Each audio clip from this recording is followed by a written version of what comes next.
사람은 왜 하나님을 생각하며 살아야 됩니까? 그런 질문을 하실 때가 없습니까? 무슨 생뚱맞은 질문이냐라고 물으실지 모르겠지만 하나님이 계시고 안 계시고를 떠나서 하나님은 하나님대로, 사람은 사람대로 살 수 없을까, 이런 생각을 할 때가 있지요. 하나님과 인간의 관계는 처음부터 그렇게 평탄하지는 않았습니다. 하나님이 인간을 만드셨지만 인간에 대해서 그렇게 즐거워하신 것 같지 않고, 사람도 하나님과 그렇게 평탄한 사이였던 것 같지 않습니다. 이미 한 번 하나님은 물로 세상을 심판하신 적이 있습니다.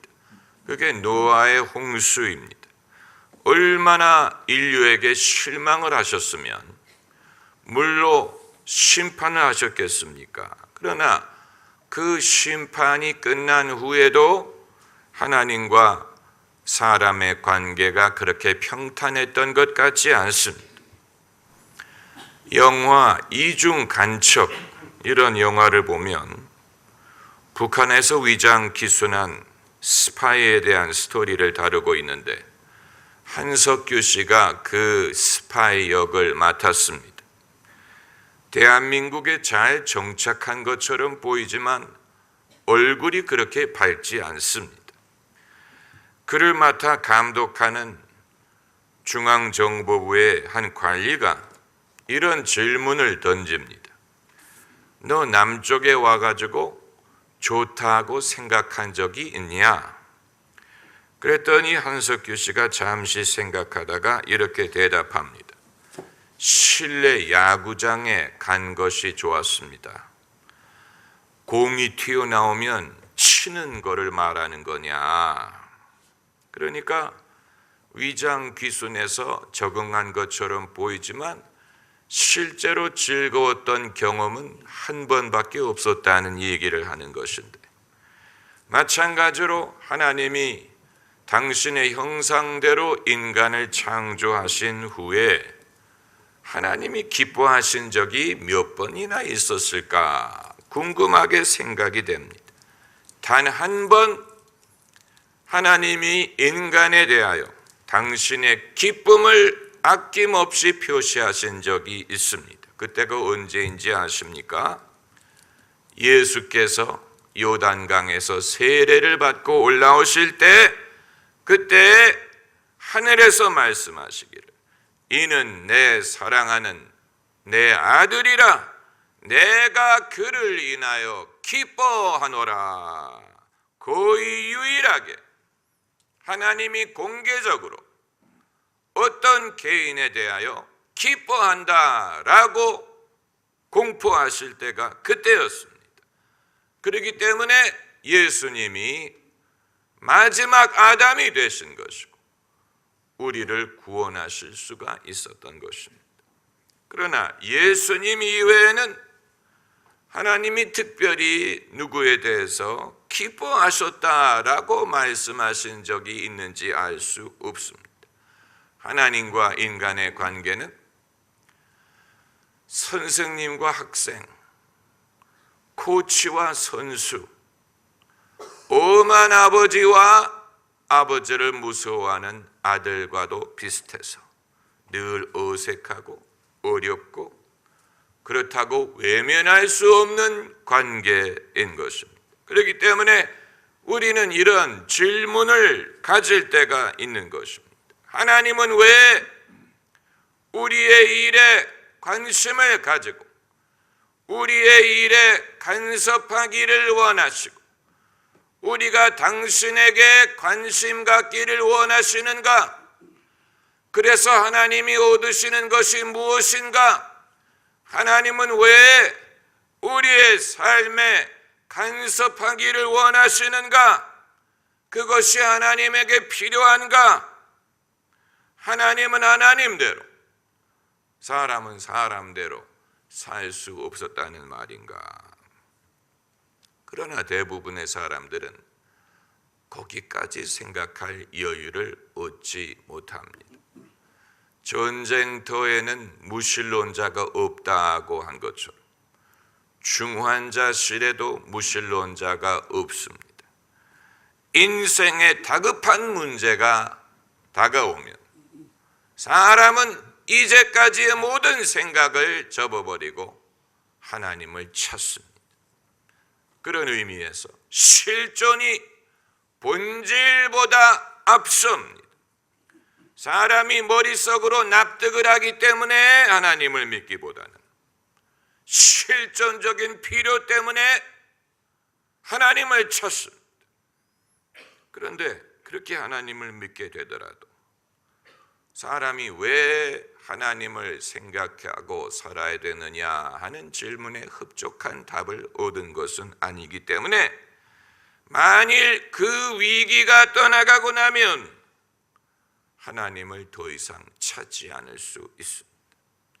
번지 점프를 하는 사람이 뛰어내리는 순간에는 하나님 살려주세요 외치다가 번지줄이 그를 붙잡아주는 순간에 아 괜찮아요 라고 말하는 것과 마찬가지입니다. 우리는 지옥을 면하기 위해서 하나님을 생각하고 믿어야 된다라고 생각할지 모르지만 과연 그것이 하나님의 원래 의도였는지는 분명하지 않습니다. 왜냐하면 그것은 강제적인 방법이고 그건 사람을 협박하는 것과 같기 때문입니다. 그건 마치 갑순이가 시집을 가기는 가는데 울면서 가는 것과 같습니다. 그건 신랑도 원하는 바가 아니에요. 울면서 시집 오는 것을 누가 원하겠습니까? 그러나 사람이 지옥을 면하기 위하여 의무적으로 하나님을 믿어드리는 것이라면 하나님도 별로 기뻐하실 것 같지 않습니다. 격투기 경기를 가끔 보면 여러분 희한하지 않습니까?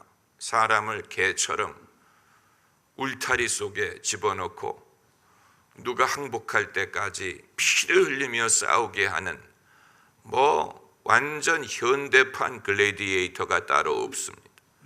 그런데 격투기 경기를 하다가 소위 암락이라고 사람의 팔을 비틀지 않습니까? 그러면 항복한다는 표시로 손으로 바닥을 두드리면 경기가 끝나는 것입니다.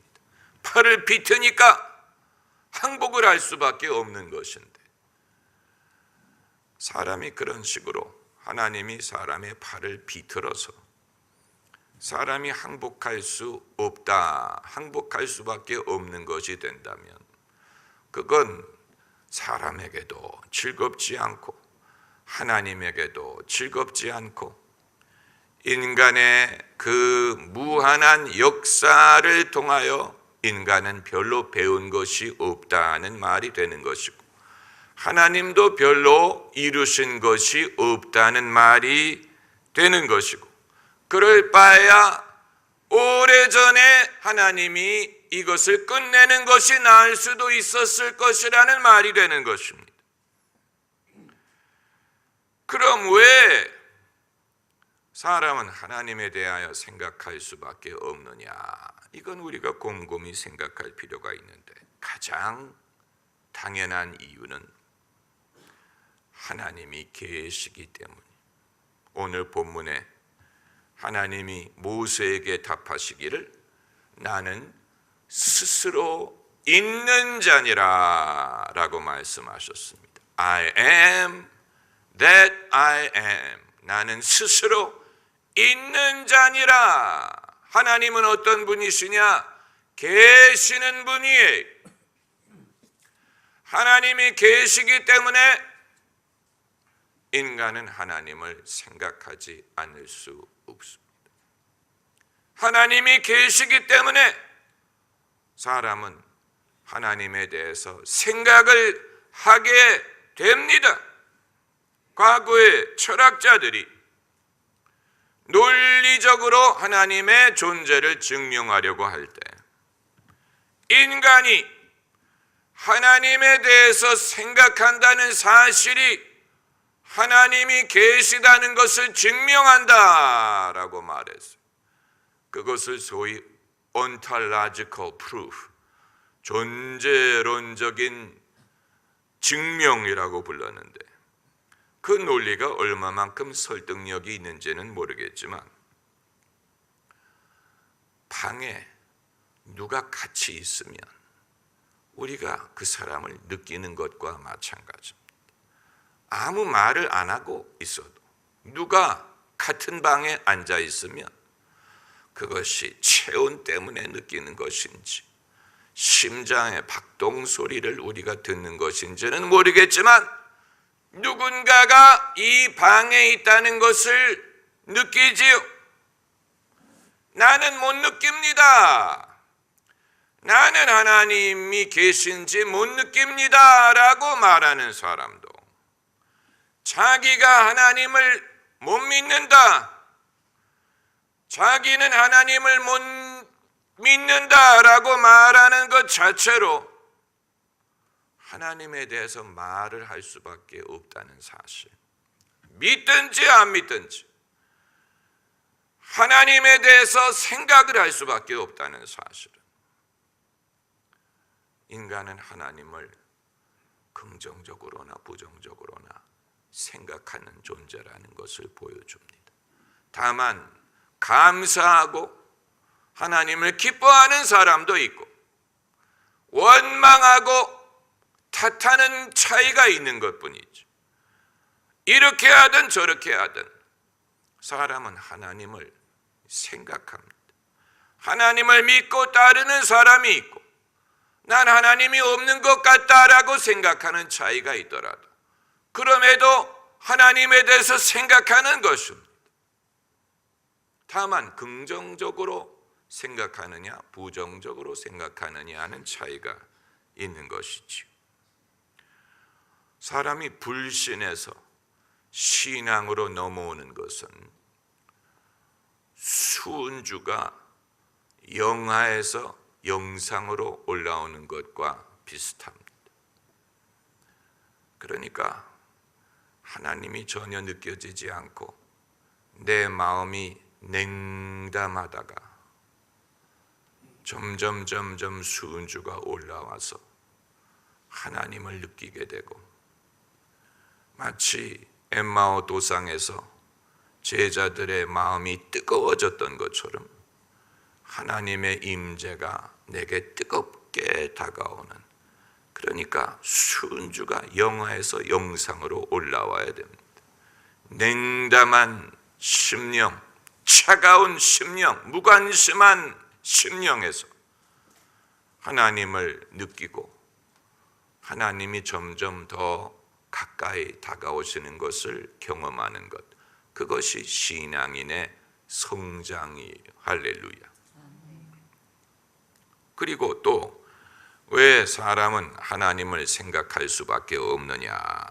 그 이유는 만약에 하나님을 생각하지 않게 되면 사람은 미신이라든가 우상이라든가 거짓 선지자라든가 거짓 종교라든가 이단에 빠질 수밖에 없기 때문입니다.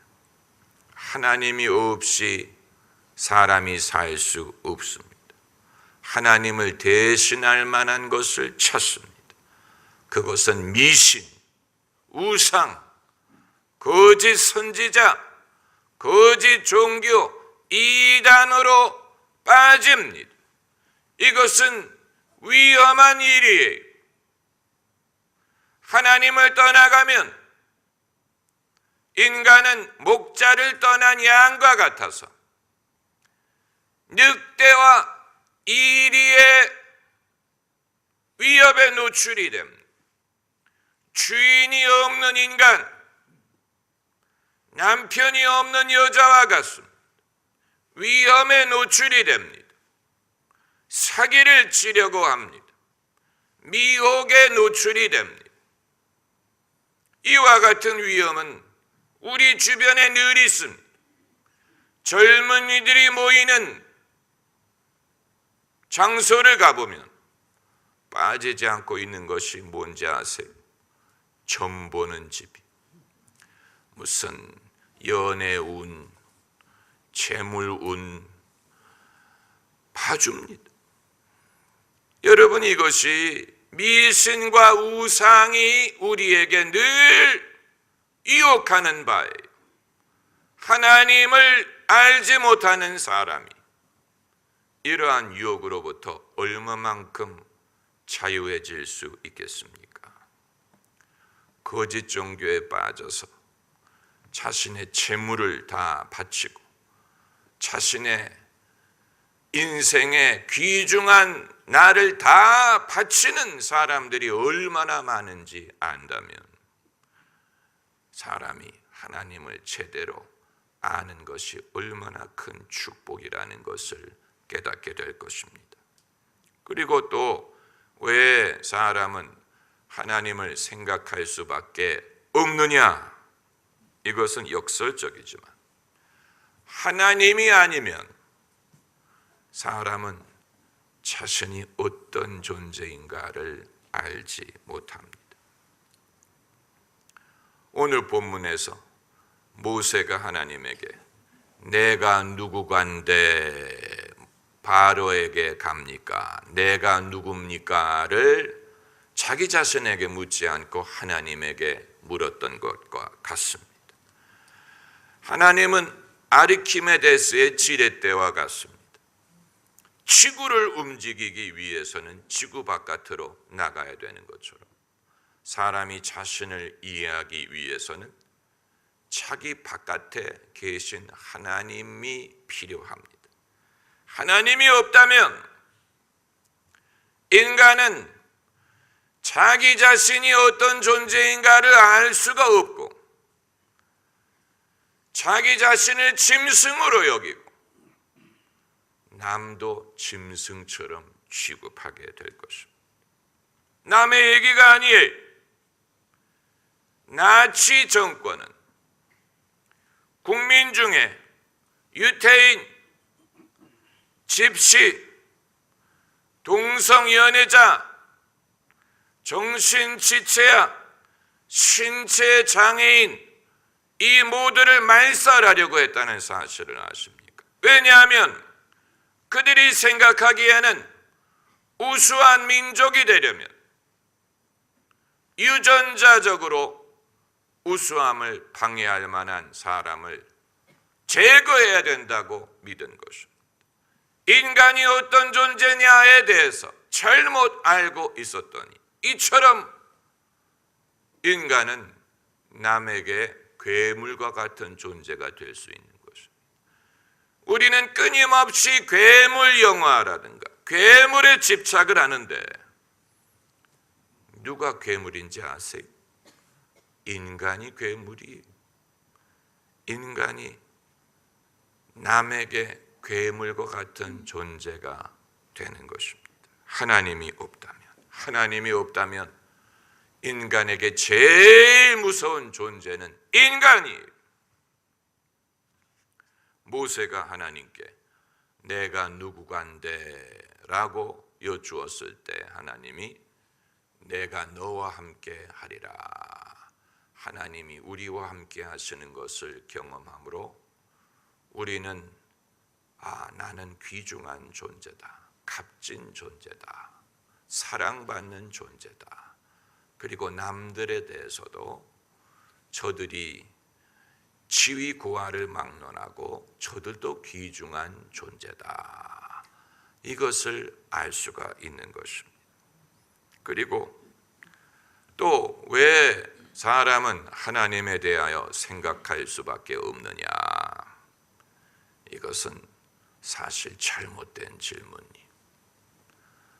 사람이 하나님에 대해서 생각하느냐가 중요한 게 아니고 하나님이 사람에 대해서 생각하십니다. 할렐루야. 이것이 중요한, 성경이 창세기부터 요한계시록까지 말하고자 하는 것은 너희들은 하나님에 대해서 생각하거라가 아니에요. 성경이 말하고자 하는 것은 하나님이 너희를 생각하신다는 것. 사람이 무엇이간데 주께서 저를 생각하시나이까? 인자가 무엇이간데 저를 권고하시나이까? 성경이 말하고자 하는 것은 우리가 하나님에 대하여 생각하자가 아니에요. 하나님에 대해서 생각을 아무리 한들 무슨 뾰족한 수가 있겠습니까? 그것보다는 하나님이 우리에 대해서 생각을 해주셔야 그것이 우리에게 구원이 되고 축복이 되지 않겠습니까? 하나님이 우리에게 관심을 가져주셔야 우리에게 살 길이 생기는 것이 아닙니까? 그게 아니라면 아무리 하나님에 대해서 생각을 하더라도 무슨 살 길을 얻을 수가 있겠습니까?